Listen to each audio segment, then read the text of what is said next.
आज हम लोग पढ़ते हैं कंस्ट्रक्टर एंड डिस्ट्रक्टर। ठीक है, बहुत ही इंपॉर्टेंट टॉपिक है प्रोग्रामिंग पॉइंट ऑफ व्यू से भी और एग्जामिनेशन पॉइंट ऑफ व्यू। लगभग हर साल एग्जाम में इससे क्वेश्चन आना ही है, या तो फुल क्वेश्चन आएगा या शॉर्ट नोट आएगा। लगभग हर साल कंस्ट्रक्टर से क्वेश्चन पूछे ही जाते हैं। ठीक है, और तो एग्जाम पॉइंट ऑफ व्यू से तो इम्पोर्टेंट है ही, साथ में ये टॉपिक आपका प्रोग्रामिंग पॉइंट ऑफ व्यू से भी बहुत इंपॉर्टेंट। ठीक है, पहले थोड़ा थ्योरेटिकल देखते हैं, फिर ये सारी डिटेल्स पर। तो थ्योरी क्या है? कंस्ट्रक्टर और डिस्ट्रक्टर दो अलग अलग चीज होता है, दोनों एक तरह का फंक्शन है। पहले दिमाग में इतना बैठा लो कि कंस्ट्रक्टर और डिस्ट्रक्टर क्या है। दोनों एक तरह का फंक्शन है जो क्लास के अंदर बनता है, जिसको क्लास के अंदर बनाया जाता है। ठीक है, और दोनों ही कुछ स्पेशल टाइप का फंक्शन है जिन्हें हमें कॉल करने की जरूरत नहीं होती है, बाय डिफॉल्ट कॉल होता है। नाउ अब वन बाय वन देखते हैं। पहले कंस्ट्रक्टर। कंस्ट्रक्टर क्या है? एक स्पेशल टाइप का फंक्शन है किसी भी क्लास में, जो ऑटोमेटिकली एक्टिवेट होता है। ऑटोमेटिकली एक्टिवेट होने का मतलब क्या हुआ? ऑटोमेटिक कॉल होता है, ऑटोमेटिक एग्जीक्यूट होता है विदाउट कॉलिंग। बिना कॉल किए हुए यह ऑटोमेटिकली रन करता है। It without calling it when the object is created. जैसे ही आप कोई भी ऑब्जेक्ट क्रिएट करते हो, जैसे मान लो हमने एक क्लास बनाया, स्टूडेंट क्लास, इसके अंदर हमने कुछ डेटा वगैरह लिखा, कंस्ट्रक्टर वगैरह लिखा। जैसे ही स्टूडेंट क्लास का ऑब्जेक्ट बनाएंगे एस, अपने आप एस के लिए कंस्ट्रक्टर फंक्शन कॉल हो जाएगा। जैसे ही आप ऑब्जेक्ट बनाओगे अपने आप कॉल हो जाएगा। ठीक है, कैसे कॉल होगा आगे प्रोग्राम में देखेंगे। ठीक है, वही चीज लिखा हुआ है कि when the object is created, जैसे ही कोई ऑब्जेक्ट क्रिएट हुआ, उस ऑब्जेक्ट के लिए वह कंस्ट्रक्टर फंक्शन कॉल हो जाए। अगर हम एक साथ चार गो ऑब्जेक्ट बनाते हैं तो चारों के लिए कॉल होगा कंस्ट्रक्टर फंक्शन, चारों के लिए एग्जीक्यूट होगा। ठीक है, तो हम लोग कंस्ट्रक्टर को कह सकते हैं कि यह एक स्पेशल मेंबर फंक्शन है that allow us to set up values while defining the object. जैसे अब हम लोग इसका यूज मेनली क्या कर सकते हैं, या हम लोग कह सकते हैं कि किसी वेरिएबल का वैल्यू अगर आपको असाइन करना हो तो हम लोग कंस्ट्रक्टर फंक्शन में आसानी से कर सकते हैं। पहले एक छोटा सा एग्जांपल देखते हैं। जैसे देखो, एक क्लास बनाते हैं, कोई भी टेस्ट क्लास। ठीक है, टेस्ट क्लास के अंदर हम एक वेरिएबल बनाते हैं आई, और एक और वेरिएबल बनाते हैं जे, मान लो जस्ट समझने के लिए। ठीक है, अब यहाँ पर तो आप i इजकल टू 1 नहीं लिख पाओगे। अगर आप चाहते हो कि i का वैल्यू 1 रहे तो आप यहाँ पे तो 1 कर नहीं पाओगे, यहाँ पे 1 करोगे तो दिक्कत हो जाएगा। अब मान लो आप चाह रहे हो कि i का वैल्यू 1 हो जाए, j का वैल्यू 5 हो जाए बाई डिफॉल्ट, बिना मेरे कुछ किए, हर ऑब्जेक्ट के लिए, तो यहाँ से तो संभव नहीं है। तो इसके लिए हम क्या करते हैं, पब्लिक में हम लोग पब्लिक लिखकर फंक्शन बनाते हैं। तो अब यहाँ पर हम जो फंक्शन बनाएंगे ना, पहला फंक्शन कंस्ट्रक्टर फंक्शन बनाएंगे। नाउ कंस्ट्रक्टर फंक्शन बनाते कैसे हैं? देखो, कोई मेहनत नहीं है कंस्ट्रक्टर फंक्शन बनाने में। जैसे हम नॉर्मल फंक्शन बनाते हैं, कंस्ट्रक्टर कंस्ट्रक्टर फंक्शन भी एज इट इज बनता है।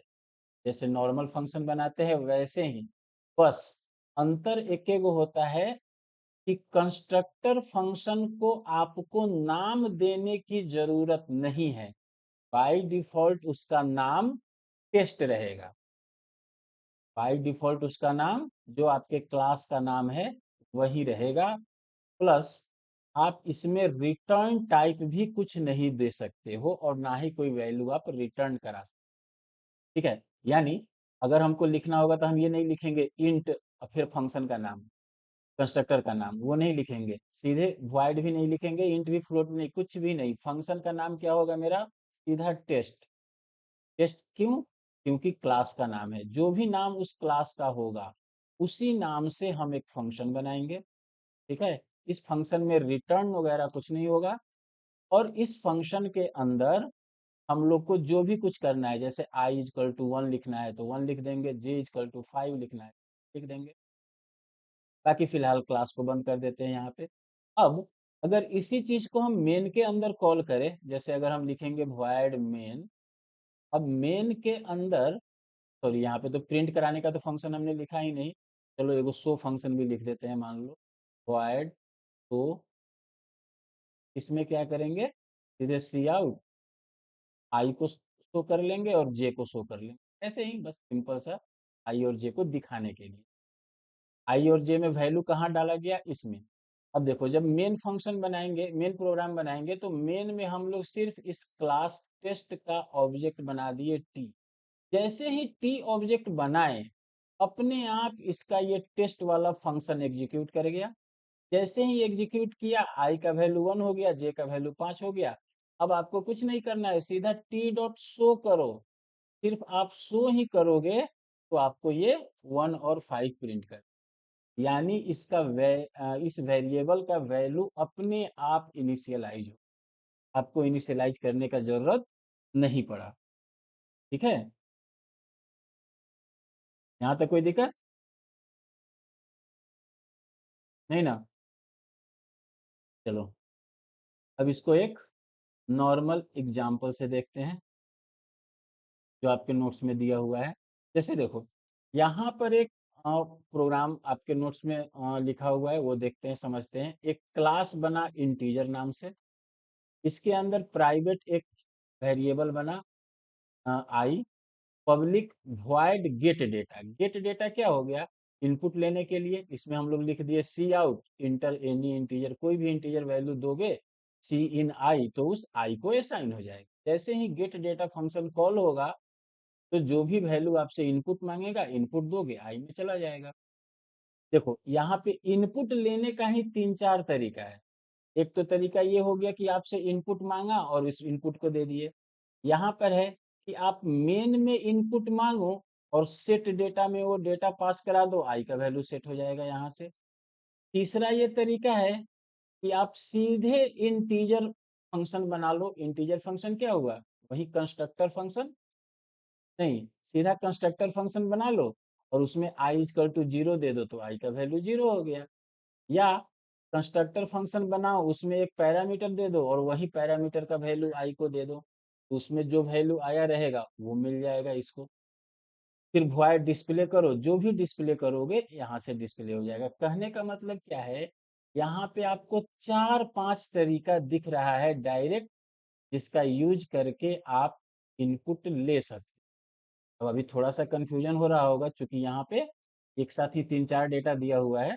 इस कंफ्यूजन को दूर करने के लिए हम लोग इसको प्रोग्राम बना के रन कराएंगे अभी। जैसे देखो यहाँ तक पहले समझ लो, फिर उसके बाद डिस्प्ले है ना। इसका हम लोग मेन फंक्शन भी समझ ही लेते हैं पहले। मेन फंक्शन में क्या है, 1 मिनट, देखो यहाँ पर मेन फंक्शन के अंदर आपको तीन ठो ऑब्जेक्ट बनाया गया, एक I1, I2, I3। देखो यहाँ पे I1 बनाते समय यहाँ 100 पास कर दिया गया। इसका मतलब है कि I1 जब बनेगा तो ये वाला फंक्शन कॉल होगा, 100 चला जाएगा जे के पास, वहां से 100 डायरेक्ट आई के पास चला जाएगा। ठीक है, जब I2 बनेगा और I3 बनेगा, तो इसमें आपने कोई वैल्यू पास नहीं किया, तो बाय डिफॉल्ट वह कंस्ट्रक्टर कॉल होगा जिसमें कोई पैरामीटर आपने नहीं लिया है, आई इक्वल टू 0 हो जाएगा इन दोनों केस में। अब अगर आप I1 को डिस्प्ले करोगे तो ये 100 डिस्प्ले करेगा। अब I2 को डिस्प्ले करोगे और I3 को करोगे तो 0 0 करेगा। लेकिन ये कह रहा है कि I2 में सेट डेटा फंक्शन से 200 डाल दिए, फिर डिस्प्ले कराएंगे तो I2 में 200 हो जाएगा। I3 गेट डेटा, जैसे ही I3 डॉट गेट डेटा करोगे, I3 के लिए आपसे वैल्यू इनपुट मांगेगा और आप जो वैल्यू दोगे उस वैल्यू को असाइन करेगा और तब उसको डिस्प्ले।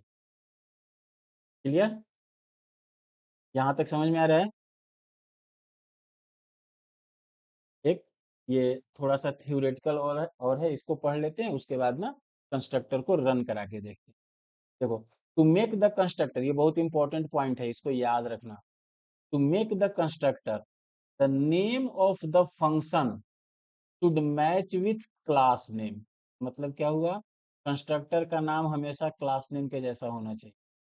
ठीक है, इसमें ये एक्चुअली पॉइंट वाइज है, इसमें सारे एक एक लाइन, इसमें से कुछ स्किप नहीं होना चाहिए, एक एक लाइन याद रखना।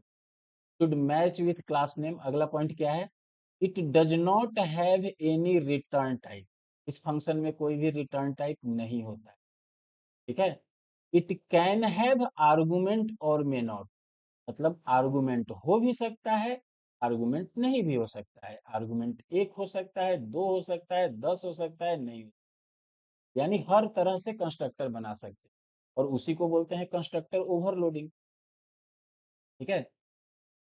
If there is no argument, अगर आर्गुमेंट नहीं है कंस्ट्रक्टर में, तो it is called default argument.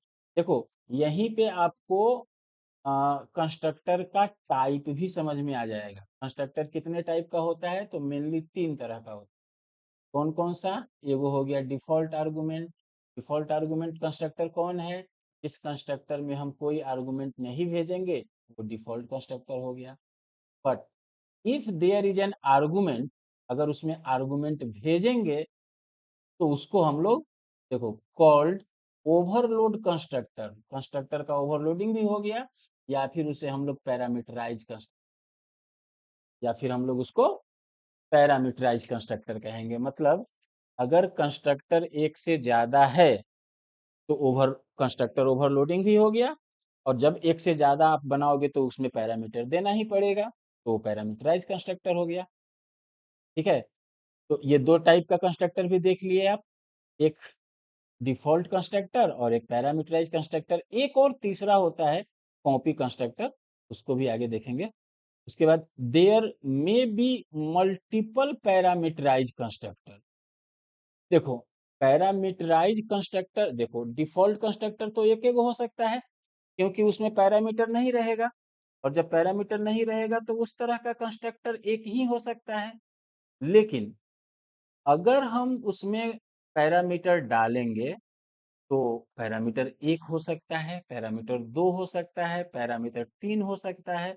मतलब अलग अलग तरीके के कंस्ट्रक्टर बन सकते हैं, अलग अलग तरीके के पैरामीटराइज कंस्ट्रक्टर बन सकते हैं। मतलब मल्टीपल पैरामीटराइज कंस्ट्रक्टर हो। डिफॉल्ट कंस्ट्रक्टर तो एक ही होगा, लेकिन पैरामीटराइज कंस्ट्रक्टर कितना भी हो सकता है, इसीलिए इसको बोलते हैं कंस्ट्रक्टर ओवरलोडिंग। याद करो, हम लोग फंक्शन ओवरलोडिंग में पढ़े थे ना, सेम नाम से और पैरामीटर डिफरेंट हो गया तो उसको बोलते थे फंक्शन ओवरलोडिंग।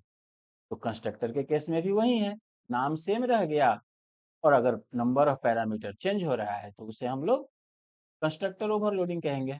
एनीवे, बट देखो यहाँ पे क्या कह रहा है, there may be multiple parameterize constructor but the number of argument, वही parameter, number of argument and data type should be different.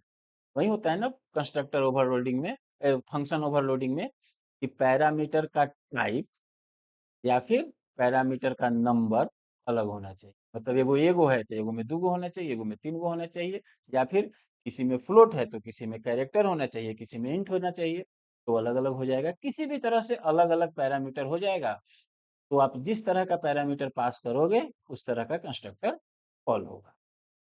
Clear? यहाँ तक हो गया, समझो। टाइप्स ऑफ में, टाइप में भी अभी दो ही पढ़े हैं, एक और होता है कॉपी कंस्ट्रक्टर, उससे फिर बाद में देखेंगे। पहले इतना करते हैं, इसको अब चलते हैं सिस्टम पे रन करा कर देखें। ठीक है। इसमें नाउ, अब इसको ना कंस्ट्रक्टर का प्रोग्राम एक, वही मान लो जो प्रोग्राम था हमारा, उसी तरह का एक प्रोग्राम छोटा सा लिखकर रन कराने का कोशिश करते हैं। लिखना है तो हैश इंक्लूड iostream.h, ये तो ठीक है। Hash include conio.h। चलो, इसके बाद हम क्लास बनाते हैं। क्लास, कौन सा क्लास बनाए? कोई भी क्लास जो आप कहोगे। क्लास टेस्ट नाम से एक क्लास बना लेते हैं। ठीक है, टेस्ट नाम से ही बनाते हैं। इसके अंदर हम लोग एक वेरिएबल बना देते हैं। बाय डिफॉल्ट यह वेरिएबल प्राइवेट हो गया। नहीं, अब इसके बाद हम लोग यहाँ पर पब्लिक लिखते हैं, और जैसे पिछले प्रोग्राम में था ना, वो सारा प्रोग्राम हम लोग यहाँ पे यूज करते हैं। पहले देखो, पहले सिंपल कंस्ट्रक्टर सिर्फ बनाते हैं ना। तो अब कंस्ट्रक्टर अगर सिंपल बनाएंगे तो कंस्ट्रक्टर के लिए क्या है? अच्छा देखो, एक और चीज, अगर टेस्ट में हमने टी कैपिटल कर दिया है, नहीं करना चाहिए, तो यहाँ भी आपको फंक्शन के नेम में भी टी कैपिटल ए करना पड़ेगा। ये बेहतर है स्मॉल ए रखो। तो अब यहाँ पे हम क्या लिखेंगे, टेस्ट। देखो इसमें कोई पैरामीटर हमने पास नहीं किया। जब कोई पैरामीटर पास नहीं किया तो हम इसमें बाय डिफॉल्ट आई का वैल्यू 0 डाल देते हैं। ठीक है, तो इसी को बोलते हैं डिफॉल्ट कंस्ट्रक्टर। क्योंकि इसमें आपने एक भी आर्गुमेंट नहीं डाला है, तो ये हो गया आपका डिफॉल्ट आर्गुमेंट, डिफॉल्ट कंस्ट्रक्टर। ठीक है, एक दूसरा कंस्ट्रक्टर हम लोग बनाते हैं, टेस्ट इंट जे। अब इसमें चूंकि हमने एक पैरामीटर डाल दिया, तो जब एक पैरामीटर डाल दिया तो ये हो गया पैरामीटराइज कंस्ट्रक्टर, आई बराबर, अब जे कर दो। ठीक है, अब आप चाहो तो और भी कंस्ट्रक्टर बना सकते हो, दूगो वैल्यू इनपुट ले लो। मान लो हम ये काम करते हैं ऐसे ही समझने के लिए, हम एक और कंस्ट्रक्टर बनाते हैं, इसमें दूगो वैल्यू लेते हैं, इंट ए कॉमा इंट बी। आई में डालेंगे किसका वैल्यू, एक काम करते हैं, थोड़ा लॉजिक लिखते हैं ऐसे ही, ए और बी में जो बड़ा होगा उसको आई में डालना है। यानी दो वैल्यू लो, दोनों में से जो बड़ा है वो आई में जाए। वो भी हम लॉजिक लिख सकते हैं, if a is greater than b, तो क्या लिखेंगे, i equal to a, else i equal to b. बस आई में चला गया वो, इतना कंस्ट्रक्टर बहुत हो गया। अब एक हम लोग यहाँ पर डिस्प्ले का फंक्शन बना लेते हैं, void डिस्प्ले, और गेट डेटा वगैरह क्या क्या था ना वो सभी बनाते हैं। ये क्लास ही लिख रहे हैं हम लोग। अब गेट void डिस्प्ले में हम क्या करते हैं, यहाँ पे शो करा लेते हैं, आउट इंडेल, इंडेल दो लाइन दे देते हैं, उसके बाद थोड़ा स्पेस दे देते हैं, आई इजकल टू, जो भी वैल्यू आप चाहो वो आपको प्रिंट कर, आई का वैल्यू प्रिंट हो गया। बस फिलहाल हम लोग यही रखते हैं, एक सिर्फ हम लोग कंस्ट्रक्टर देख रहे हैं। एक कंस्ट्रक्टर में हम लोगों ने तीन तरह का कंस्ट्रक्टर बनाया है, एक बार प्रोग्राम देखो ऊपर से।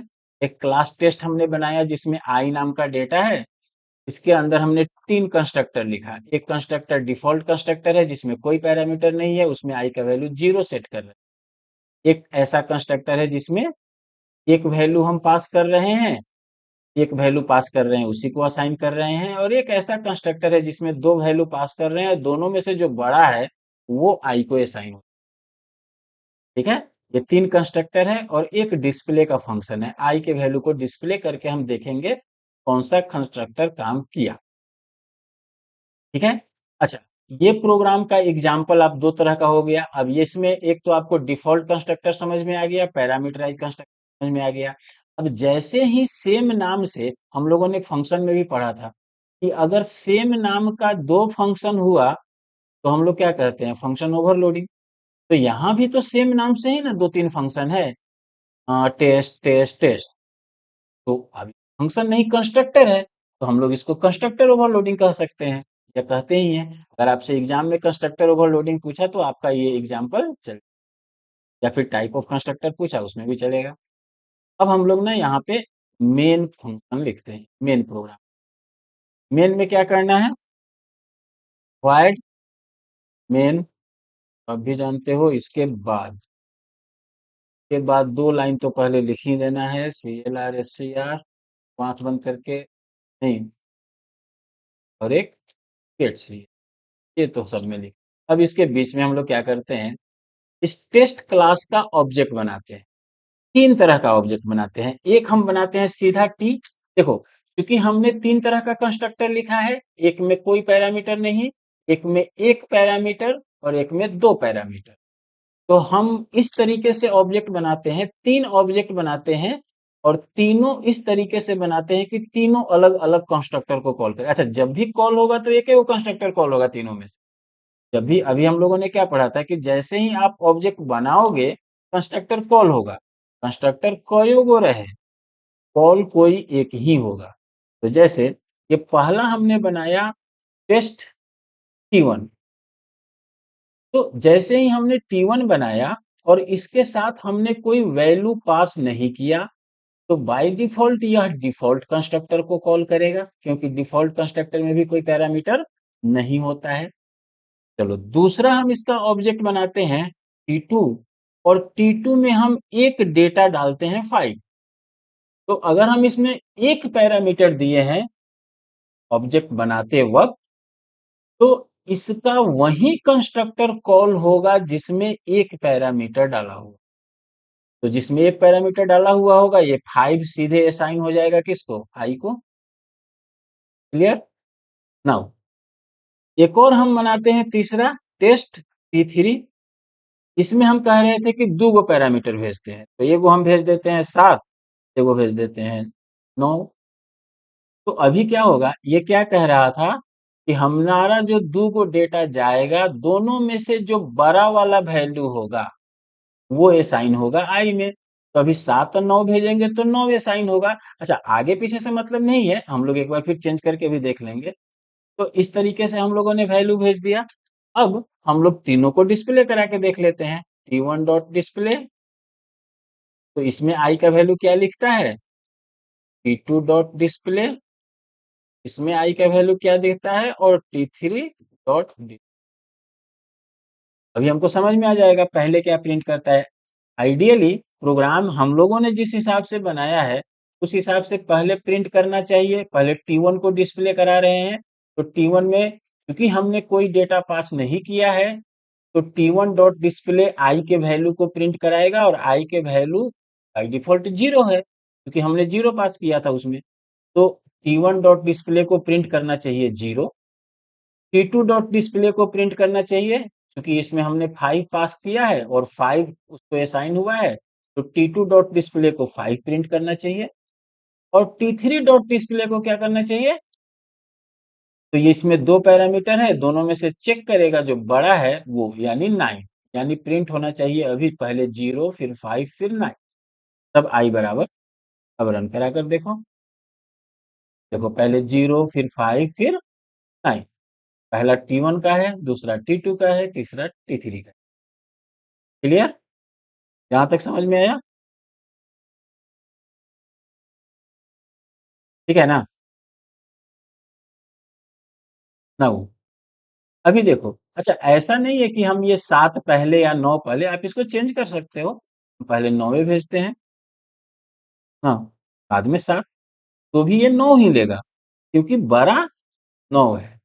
राव अंबेडकर बिहार यूनिवर्सिटी से बीसीए की पढ़ाई कर रहे हो, तो आपके लिए ऑनलाइन कोर्स लॉन्च किया गया है।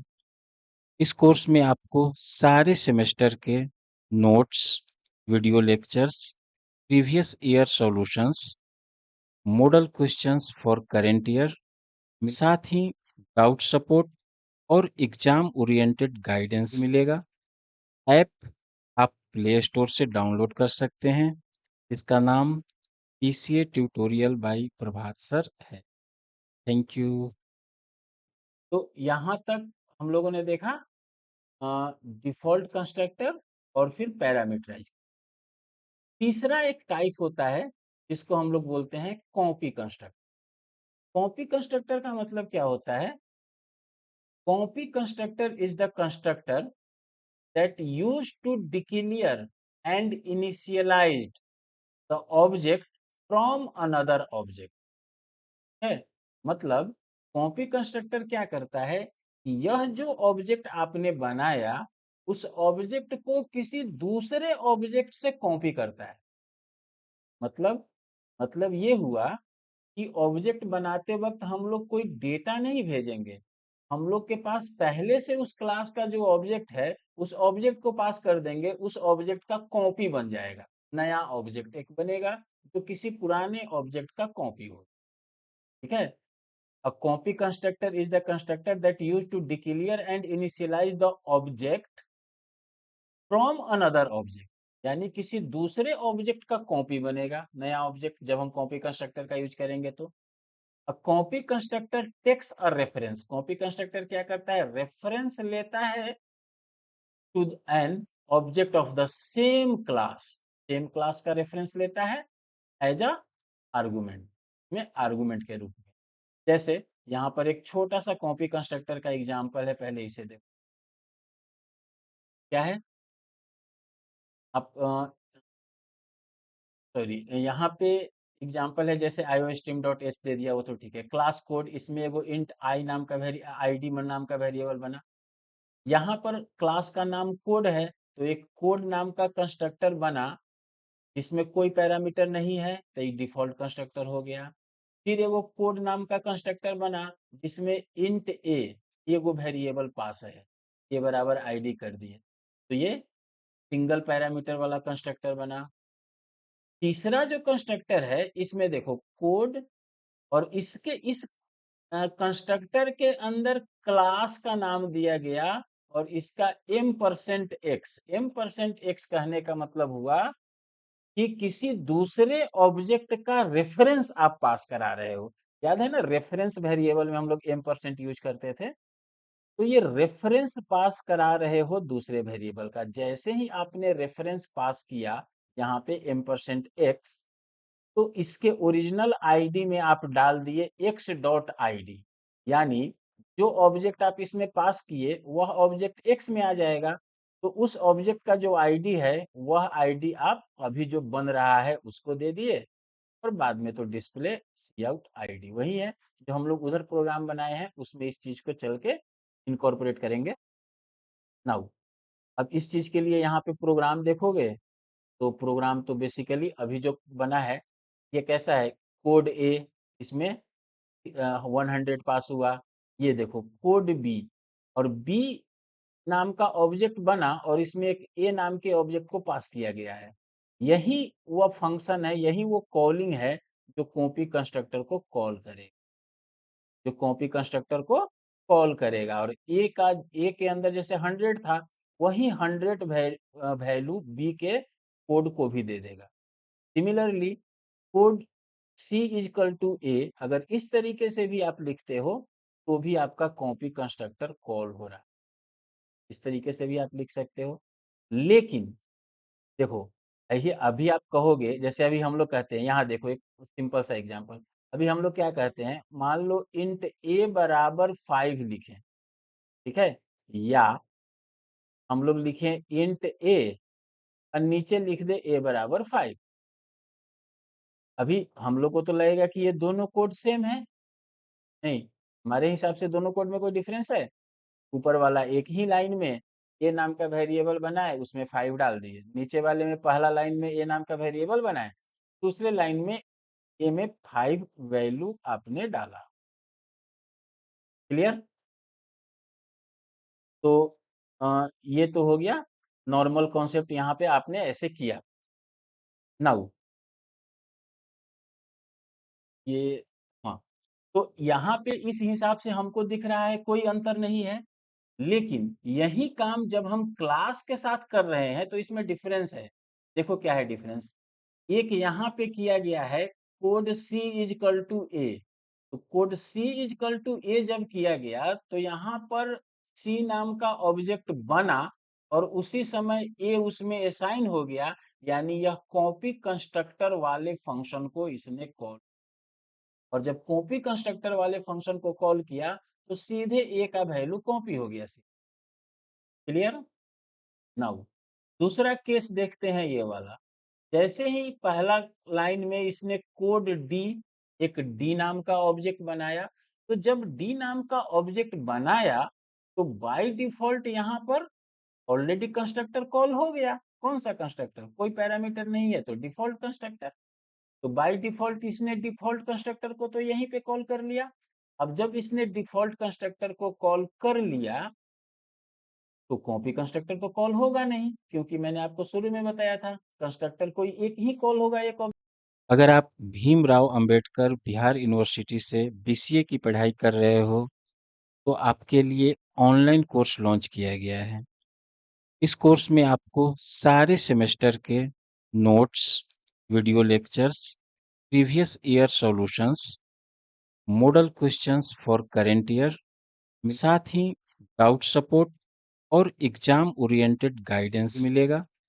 ऐप आप प्ले स्टोर से डाउनलोड कर सकते हैं। इसका नाम PCA tutorial by Prabhat sir है। Thank you.